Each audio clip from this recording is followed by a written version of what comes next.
ನಮಸ್ತೆ ವೀಕ್ಷಕರೇ, food good Kannada ಚಾನಲ್ಗೆ ಸ್ವಾಗತ. ಇವತ್ತು ಗ್ರೀನ್ ಫಿಶ್ ತವಾ ಫ್ರೈ ಮಾಡೋದು ಹೇಗೆ ಅಂತ ನೋಡೋಣ. ಅದಕ್ಕಾಗಿ ನಾನು 1 kg ಅಷ್ಟು ಮೀನು ತೊಗೊಂಡಿದ್ದೀನಿ. ಇದಕ್ಕೆ ರುಬ್ಬಂಥ ಪದಾರ್ಥಗಳು ಹಸಿಮೆಣಸಿನ್ಕಾಯಿ, ಬೆಳ್ಳುಳ್ಳಿ, ಶುಂಠಿ, ಕೊತ್ತಂಬರಿ, ಪುದೀನ ಇದಿಷ್ಟು ರುಬ್ಕೋಬೇಕಾಗುತ್ತೆ. ಇದ್ರ ಜೊತೆಗೆ ಸ್ವಲ್ಪ ಕಾರ್ನ್ಫ್ಲೋರು, ಕೊತ್ತಂಬರಿ, ಪುದೀನ, ಹಸಿಮೆಣಸಿನ್ಕಾಯಿ, ಶುಂಠಿ, ಬೆಳ್ಳುಳ್ಳಿ ಮತ್ತು ಸ್ವಲ್ಪ ಅರಿಶಿನ, ಜೊತೆಗೆ ಸ್ವಲ್ಪ ಉಪ್ಪು ಮತ್ತು ನೀರು ಸೇರಿಸ್ಕೊಳ್ಳೋಣ. ನೀರು ಸೇರಿಸ್ಕೊಂಡು ಚೆನ್ನಾಗಿ ಇದನ್ನು ನುಣ್ಣಗೆ ರುಬ್ಕೊಳ್ಳೋಣ. ಬನ್ನಿ, ಈಗ ಒಂದು ಬೌಲ್ ತೊಗೊಂಡಿದ್ದೀನಿ. ರುಬ್ಬಿರೋಂಥ ಪದಾರ್ಥಗಳನ್ನ ಇದಕ್ಕೆ ಹಾಕ್ಕೊಂಡು ಇದ್ರ ಜೊತೆಗೆ ನಾವು ಸ್ವಲ್ಪ ಕಾರ್ನ್ಫ್ಲೋರ್ ಸೇರಿಸ್ಕೊಳ್ಳೋಣ. ಇದು ಅದ ನೋಡ್ಕೊಂಡು ಸೇರಿಸ್ಕೊಳ್ಳಿ. ಮಿಕ್ಸ್ ಮಾಡ್ತಾ ಮಾಡ್ತಾ ನಿಮಗೆ ಗೊತ್ತಾಗುತ್ತೆ. ಇದಕ್ಕೆ ನೀರು ಹಾಕೋಂಗಿಲ್ಲ. ಈಗ ಪುನಃ ಮಿಕ್ಸ್ ಮಾಡ್ಕೊಳ್ಳಿ ಚೆನ್ನಾಗಿ. ನಿಂಬೆ ರಸ ಸೇರಿಸ್ಕೊತಾ ಇದ್ದೀನಿ. ಚೆನ್ನಾಗಿ ಒಂದ್ಸರಿ ಮಿಕ್ಸ್ ಮಾಡ್ಕೊಳ್ಳೋಣ.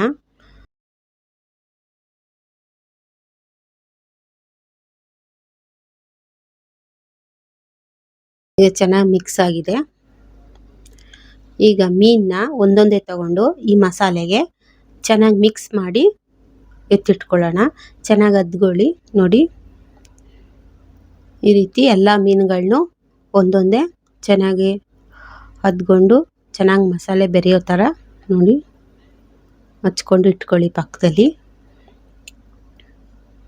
ಇದನ್ನು ಒಂದು 15 ನಿಮಿಷ ನೀವು ಬಿಡಬೇಕಾಗುತ್ತೆ. ಮಸಾಲೆ, ಉಪ್ಪು, ಖಾರ ಎಲ್ಲ ಹಿಡಿಬೇಕಲ್ವಾ, ಅದಕ್ಕೋಸ್ಕರ ಬಿಟ್ಟು ಒಂದು 15 ನಿಮಿಷ ಆದಮೇಲೆ ನಾವು ಫ್ರೈ ಮಾಡಬೇಕಾಗುತ್ತೆ.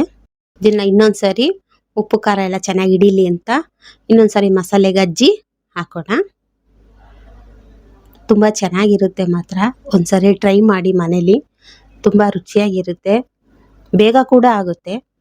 ವಿಡಿಯೋನ ಆದಷ್ಟು ಶೇರ್ ಮಾಡಿ, ನಿಮ್ಮ ಸ್ನೇಹಿತರಿಗೆ ಪ್ರೋತ್ಸಾಹ ಮಾಡಿ. ನಮಗೆ ಹೆಚ್ಚಿನ ವಿಡಿಯೋಗಳನ್ನ ನಾವು ಮಾಡೋಕ್ಕೆ ಅನುಕೂಲ ಆಗುತ್ತೆ. ನೋಡಿ, ಈಗ ಒಂದು ಕಡೆ ಬೆಂದಿದೆಯಾ ನೋಡ್ಕೊಳ್ಳೋಣ. ಮೆತ್ತಿಗೆ ತಿರುವಾಕೊಳ್ಳಿ. ಇದನ್ನು ಹಂಗೆ ತಿರುಗಿಸಿ ಬೇಯಿಸ್ಕೋಬೇಕಾಗುತ್ತೆ. ಈಗ ಸದ್ಯಕ್ಕೆ ತಿರುವಾಕೊಳ್ಳೋಣ ಬನ್ನಿ. ನೋಡಿ, ಈಗ ತಿರುಗಿಸ್ಕೊಳ್ಳೋಣ. ಹೀಗೆ ತಿರುಗಿಸಿ ಒಂದು ಸ್ವಲ್ಪ ಹೊತ್ತು ಬೇಯಿಸ್ಕೊಂಡ್ರೆ ಗ್ರೀನ್ ಫಿಶ್ ತವಾ ಫ್ರೈ ರೆಡಿ ಆಗುತ್ತೆ. ತಿನ್ನೋಕ್ಕೆ ತುಂಬ ಚೆನ್ನಾಗಿರುತ್ತೆ, ಮಾಡೋಕ್ಕೂ ತುಂಬ ಈಸಿ ಇದೆ. ಯಾವುದೇ ಬಣ್ಣ ಕೂಡ ನಾವು ಯೂಸ್ ಮಾಡಿಲ್ಲ, ಎಲ್ಲ ಮನೇಲಿರೋಂಥ ಪದಾರ್ಥಗಳೇ ಹಾಕಿ ನಾವು ಮಾಡ್ಕೊಂಡಿದ್ದೀವಿ.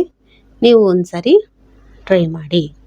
ಇವಾಗ ಇದಕ್ಕೆ ಸ್ವಲ್ಪ ಮೇಲ್ಮೇಲೆ ಮಸಾಲೆ ಕೂಡ ನಾವು ಸೇರಿಸ್ಕೋಬೋದು. ಇನ್ನೂ ತುಂಬ ಚೆನ್ನಾಗಾಗುತ್ತೆ. ಉಳಿದಿರೋಂಥ ಮಸಾಲೆನ ಸ್ವಲ್ಪ ಸೇರಿಸ್ಕೊಳ್ಳಿ, ತುಂಬ ಚೆನ್ನಾಗಾಗುತ್ತೆ, ರುಚಿ ಬರುತ್ತೆ. ನೋಡಿ ಎಷ್ಟು ಚೆನ್ನಾಗಿ ಒಳಗಡೆ ಎಲ್ಲ ಬೆಂದು ಉಪ್ಪು ಖಾರ ಹಿಡ್ದು ಏನು ಚೆನ್ನಾಗಾಗಿರುತ್ತೆ ಗೊತ್ತಾ. ತುಂಬ ಚೆನ್ನಾಗಿದೆ. ನೋಡಿ ಎಷ್ಟು ರುಚಿಯಾಗಿದೆ. ಈಗ ಮನೇಲಿ ನೀವು ಒಂದ್ಸರಿ ಮಾಡಿ ಟ್ರೈ ಮಾಡಿ, ತುಂಬ ಚೆನ್ನಾಗಿ ಬರುತ್ತೆ.